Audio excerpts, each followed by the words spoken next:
കേരളത്തിന്റെ സാമൂഹ്യ ഘടനയെ പൊളിച്ചെഴുതിയ മിശ്രഭോജനത്തിന് ഇന്ന് 100 വയസ്സ്. കീഴ്ജാതിക്കാരന് മനുഷ്യനെന്ന പരിഗണന ഇല്ലാതിരുന്ന കാലത്ത് ജാതി വ്യവസ്ഥിതിക്കെതിരെ സഹോദരൻ അയ്യപ്പൻ സംഘടിപ്പിച്ച വലിയ സമരമുറയായിരുന്നു മിശ്രഭോജനം. ആ ധീര മുന്നേറ്റത്തിന്റെ ജ്വലിക്കുന്ന ഓർമ്മകളിലാണ് പിന്മുറക്കാർ. ജാതി വ്യത്യാസം ശാസ്ത്രവിരുദ്ധവും ദോഷകരവും അനാവശ്യവുമായതുകൊണ്ട് അതിനെ ഇല്ലാതാക്കാൻ നിയമവിരുദ്ധമല്ലാത്ത വിധം കഴിയുന്നതൊക്കെ ചെയ്യാമെന്ന് ഞാൻ പൂർണ്ണ മനസാലെ സമ്മതിച്ച് സത്യം ചെയ്തുകൊള്ളുന്നു.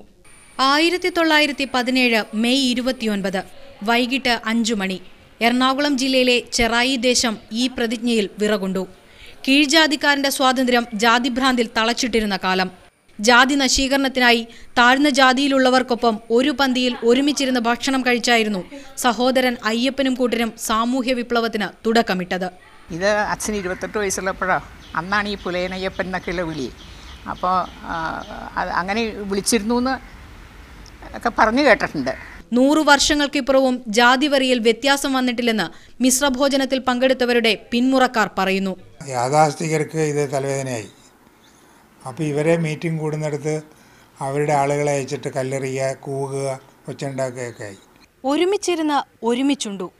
ഇതുണ്ടാക്കിയത് വലിയൊരു സാമൂഹ്യ മാറ്റം തന്നെയാണ്. ജാതി വ്യവസ്ഥയുടെ തൊട്ടുകൂടായ്മയുടെ വലിയ മാറ്റം.